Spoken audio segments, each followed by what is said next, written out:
booliska Soomaaliya ayaa xilkii ka qaaday 4 ka tirsan taliyayaasha ciidanka booliska ee magaalada Muqdisho.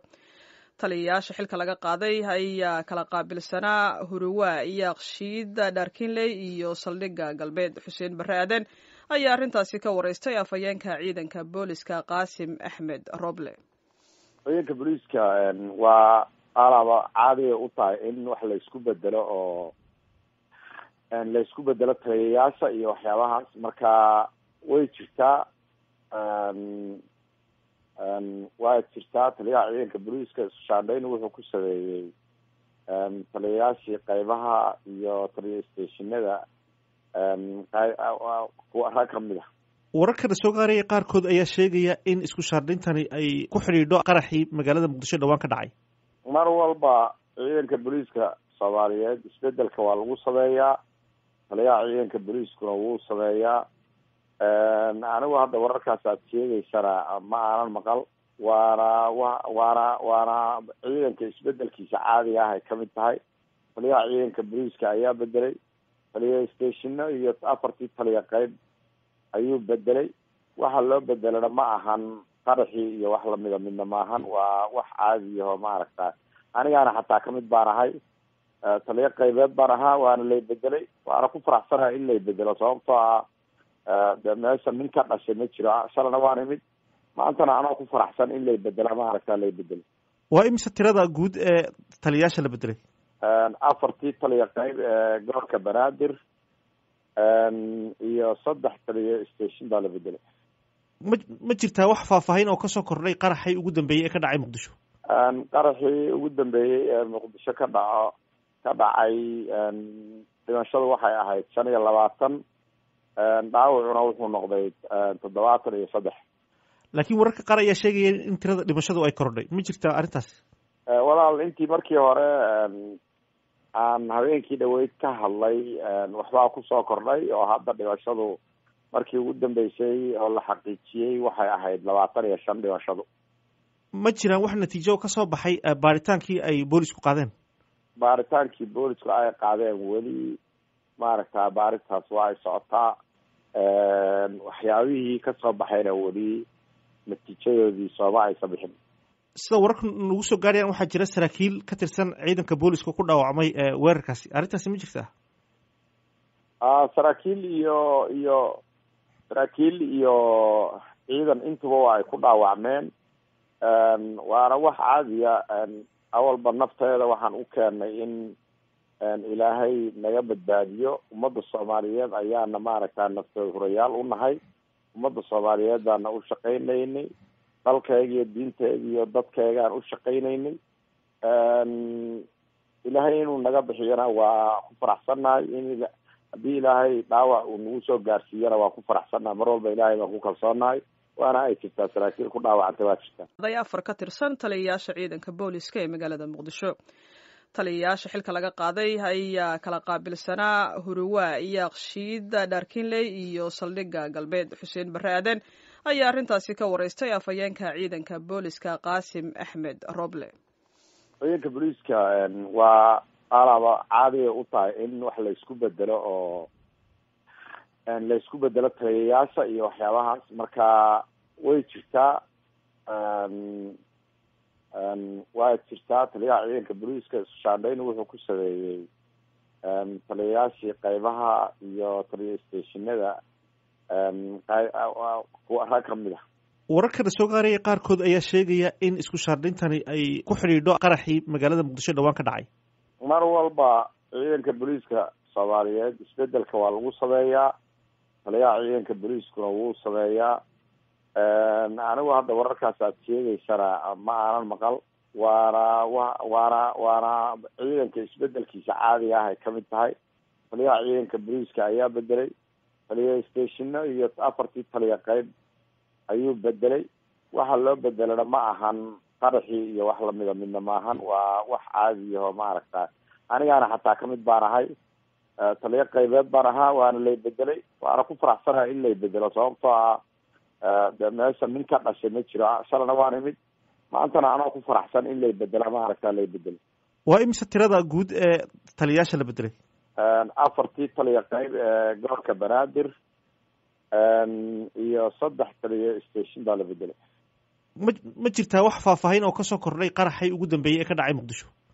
qaraxii ugu dambeeyey ee muqdisho ka dhacay dhimashadu waxay ahayd 25, dhaawacuna wuxuu noqday 73. laakiin wararka qaar ayaa sheegaya in tirada dhimashadu ay kordhay, ma jirtaa arrintaas? walaal intii markii hore aan habeenkii dhaweyd ka hadlay waxbaa kusoo kordhay oo hadda dhimashadu markii ugu dambeysay oo la xaqiijiyey waxay ahayd 25 dhimashadu. ma jiraan wax natiijo ka soo baxay baaritaankii ay boolisku qaadeen? baaritaankii boolisku ay qaadeen weli maaragta baarintaas waa ay socotaa. waxyaabihii kasoo baxayna weli natiijadoodii sooma aysan bixin. sida wararka nagu soo gaarayaan waxaa jira saraakiil ka tirsan ciidanka booliska ku dhaawacmay weerarkaasi, arrintaasi ma jirtaa? saraakiil iyo ciidan intuba waa ay ku dhaawacmeen. waana wax caadiya. awalba nafteeda waxaan u keenay in ilaahay naga badbaadiyo. ummadda soomaaliyeed ayaana maaragta nafteed hurayaal u nahay. ummadda soomaaliyeed baana u shaqaynaynay. dalkayga iyo diinteeda iyo dadkaygaan u shaqaynaynay. ilaahay inuu naga bixiyana waa ku faraxsannahay. in haddii ilaahay dhaawac uu nagu soo gaarsiiyana waa ku faraxsannahay. mar walba ilaahay baan ku kalsoonahay. waana ay jirtaa saraakiil ku dhaawacantay waa jirtaa. magaalada muqdisho taliyayaasha xilka laga qaaday ayaa kala qaabilsanaa huruwa yaaqshiid dharkinley iyo saldhigga galbeed. xuseen barre aaden ayaa arrintaasi ka wareystay afhayeenka ciidanka booliska qaasim axmed roble. ciidanka booliska waa alaba caadiya u tahay in wax laysku bedelo oo laysku bedelo taliyayaasha iyo waxyaabahaas. marka way jirtaa. waa jirtaa taliyaha ciidanka booliiska iskushaandhayn wuxuu ku sameeyey taliyayaashii qaybaha iyo taliya stationada rag kamid ah. wararkana soo gaaraya qaarkood ayaa sheegaya in isku shaandhayntani ay ku xidhiidho qaraxii magaalada muqdisho dhawaan ka dhacay. mar walba ciidanka booliiska soomaaliyeed isbedelka waa lagu sameeyaa. taliyaha ciidanka booliiskuna wuu sameeyaa. anigu hadda wararkaas aad sheegaysana ma aanan maqal. waana ciidanka isbedelkiisa caadiga ah ay kamid tahay. taliyaha ciidanka booliiska ayaa bedelay. taliya stationa iyo 4 taliya qayb ayuu bedelay. waxa loo bedelana ma ahan qaraxii iyo wax lamida midna ma ahan. waa wax caadi ah maaragta. anigaana xataa kamid baan ahay. taliya qaybeed baan ahaa waana lay bedelay. waana ku faraxsanahay in lay bedelo sababtoo ah de meesha nin ka dhashay ma jiro. shalana waan imid, maantana anoo ku faraxsan in lay bedela maaragta lay bedelo. waa imise tirada guud ee taliyayaasha la bedelay? 4 taliya qayb ee gobolka banaadir iyo 3 taliya station baa la bedelay. ma jirtaa wax faahfaahin oo kasoo kordhay qaraxii ugu dambeeyey ee ka dhacay muqdisho? qaraxii ugu dambeeyey ee muqdisho ka dhacay dhimashadu waxay ahayd 25, dhaawacuna wuxuu noqday 73. laakiin wararka qaar ayaa sheegaya in tirada dhimashadu ay kordhay, ma jirtaa arrintaas? walaal intii markii hore aan habeenkii dhaweyd ka hadlay waxbaa kusoo kordhay oo hadda dhimashadu markii ugu dambeysay oo la xaqiijiyey waxay ahayd 25 dhimashadu. ma jiraan wax natiijo ka soo baxay baaritaankii ay boolisku qaadeen? baaritaankii boolisku ay qaadeen weli maaragta baarintaas waa ay socotaa. waxyaabihii kasoo baxayna weli natiijadoodii sooma aysan bixin. sida wararka nagu soo gaarayaan waxaa jira saraakiil ka tirsan ciidanka booliska ku dhaawacmay weerarkaasi, arrintaasi ma jirtaa? saraakiil iyo ciidan intuba waa ay ku dhaawacmeen. waana wax caadiya.